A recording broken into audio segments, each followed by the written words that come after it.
Oke Bu, Assalamualaikum warahmatullahi wabarakatuh. Waalaikumsalam warahmatullahi wabarakatuh. Ya, Ibu gimana kabarnya? Sehat. Sehat ya Bu ya.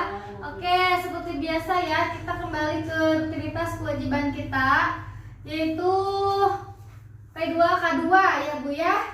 Oke, sekarang kita masih bahas sesi tentang modul tentang perlindungan anak. Nah, sekarang kita bahas ke sesi 12, yaitu tentang pencegahan, penelantaran, dan eksploitasi anak. Oke, sebelum lanjut ke materi berikutnya, coba ibu-ibu udah bawakan buku pintarnya? Udah, oke. Ibu-ibu, tetap semangat ya Bu, masih semangat nggak? Masih ya Bu ya, masih pagi nih. Oke, coba sebelum ke materi ini kita tepuk semangat dulu, masih ingat kan? Masih. Oke, tepuk semangat. Semangat.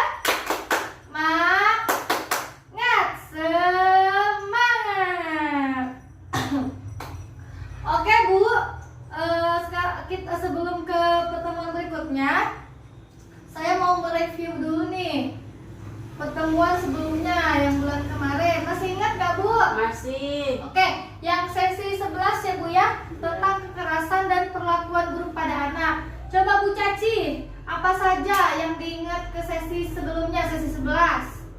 Pencegahan kekerasan terhadap anak. Ya, pencegahan kekerasan terhadap anak. Hak Apa lagi, Bu? anak. Hak-hak anak. Terus apa lagi Bu? Contoh kekerasan dan perilaku salah terhadap anak dan akibatnya. Oke, contoh kekerasan dan perilaku buruk terhadap anak dan akibatnya. Terus apa lagi Bu? Deteksi dini. Deteksi dini kekerasan pada anak dan pencegahannya. Oke, deteksi dini kekerasan pada anak dan pencegahannya. Oke, ada lagi yang masih diingat? Udah. Oke, sekarang kita lanjut ke sesi 12 ya Bu ya. Masih nyambung nih materi yang kemarin sama yang sekarang, tentang pencegahan, penelantaran, dan eksploitasi anak. Oke, ibu-ibu sebelumnya tahu nggak apa itu penelantaran terhadap anak? Tidak tahu? Oke. Ya sudah. Jadi sebelum kita lanjut, apa itu penelantaran terhadap anak? Coba ibu-ibu sekarang buka buku pintarnya atau lembar kerjanya. Itu tentang kisah Tasripin, Bu.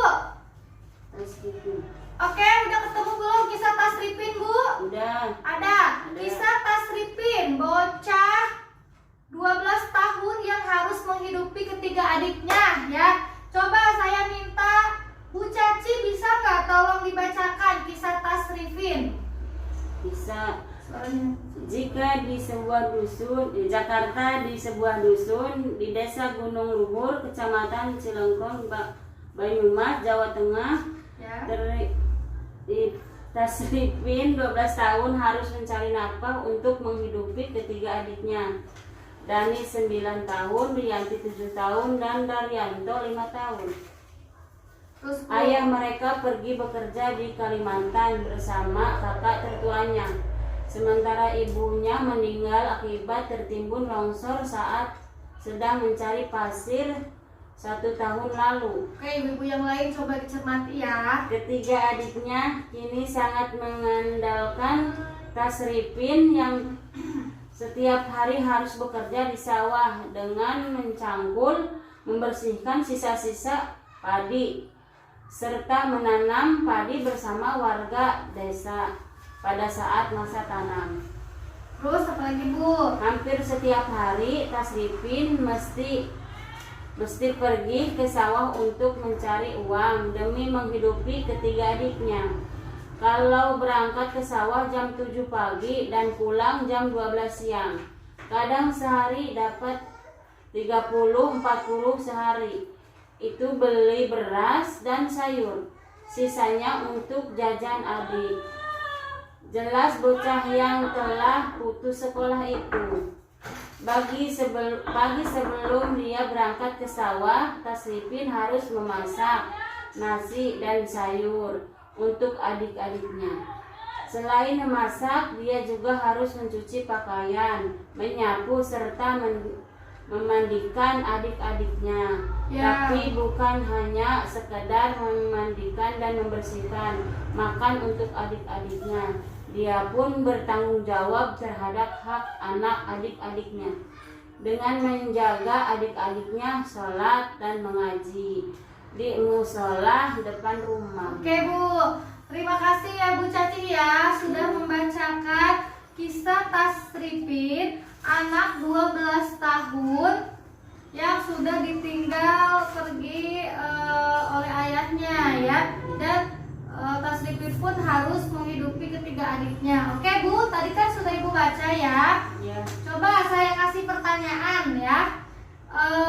Coba Ibu silakan ditulis ya pertanyaannya ya. Ya. Oke, ini saya kasih kertas ya Bu. Ibu silakan tulis jawabannya di sini ya. Ya. Oke Bu, pertanyaannya yang pertama, Ibu simak baik-baik ya. Nanti tulis jawabannya aja. Oke, apa saja pekerjaan dan tanggung jawab Tasripin dalam menghidupi adik-adiknya? Nah, jangan dulu dijawab ya. Tulis nanti jawabannya, saya kasih waktu ya Bu ya.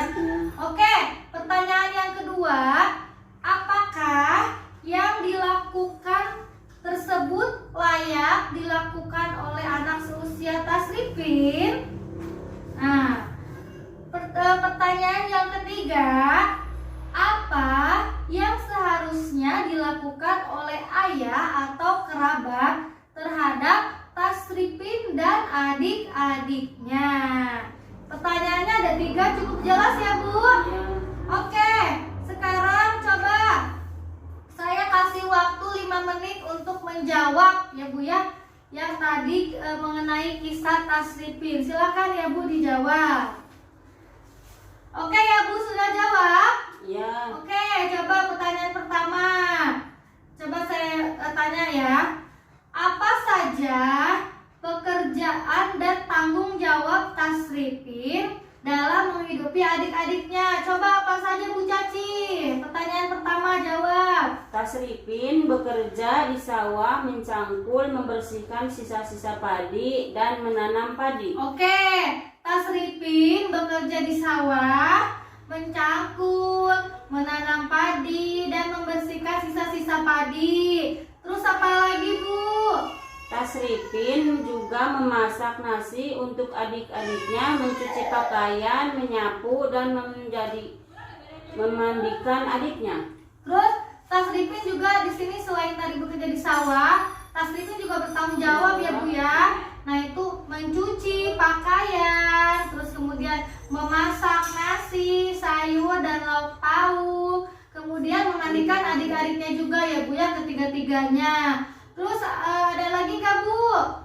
Ada. Terus apa lagi Bu jawabannya? Tasripin juga bertanggung jawab mengajak adik-adiknya sholat depan rumah. Oke, selain tadi mencangkul, mencuci pakaian, pekerjaan rumah, di sini Tasripin juga belajar mengajari akhlak ya Bu untuk adik-adiknya, terutama di sini mengajari mengaji dan sholat ya di depan musola depan rumahnya. Oke, tepuk tangan Bu atas jawabannya.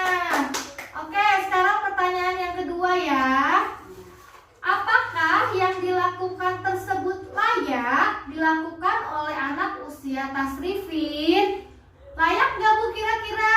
Tidak Bu. Oh tidak, kenapa Bu?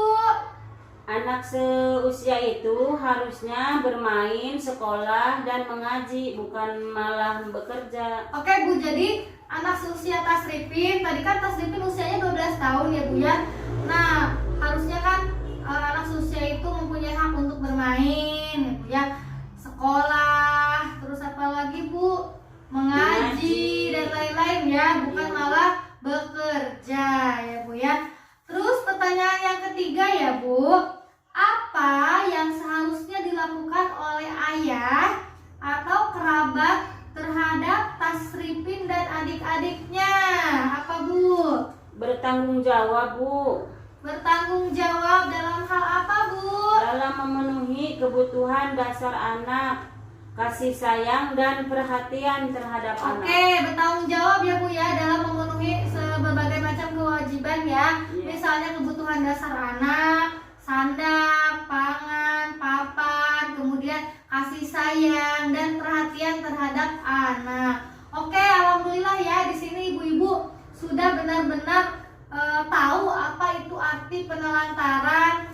Tadi kita simak cerita dari Tasripin ya, terus jawabannya juga alhamdulillah itu benar sekali ya Bu ya. Jadi di sini bisa saya simpulkan, oke Bu, bahwa penelantaran itu adalah yang dilakukan kewajiban dan tanggung jawab orang tua atau pengasuh dalam memenuhi kebutuhan dasar anak, tidak dilakukannya ya Bu ya.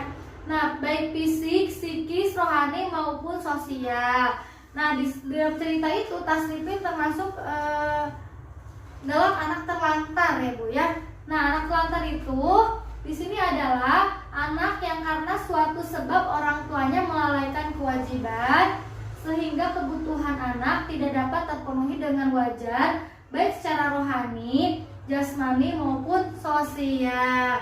Jadi kesimpulan dari cerita itu di sini tentang kewajiban ayah Tasripin ya. Jadi ayah Tasripin di sini tidak bertanggung jawab ya untuk memenuhi kewajiban atas ketiga anaknya. Oke Bu, jadi penelantaran itu tidak benar ya Bu ya, jangan dilakukan terhadap anak. Walaupun misalnya di sini ibu kerja ya, pulang kerja tetap ibu harus memberikan kasih sayang ya Bu ya. Jangan pulang kerja capek gitu, jangan ya Bu ya. Jadi tetap ibu harus memberikan kasih sayang, harus memberikan kebutuhan dasar anak dan lain-lain. Oke Bu, dari sampai sini ada pertanyaan? Tidak Bu. Oke, cukup jelas ya, ibu udah ngerti ya. Oke, nanti kita lanjut ke langkah ketiga ya Bu ya, tentang contoh-contoh penelantaran. Baiklah, kalau tidak ada pertanyaan, sekian dari saya. Wabillahi taufiq wal hidayah. Wassalamualaikum warahmatullahi wabarakatuh. Waalaikumsalam warahmatullahi wabarakatuh.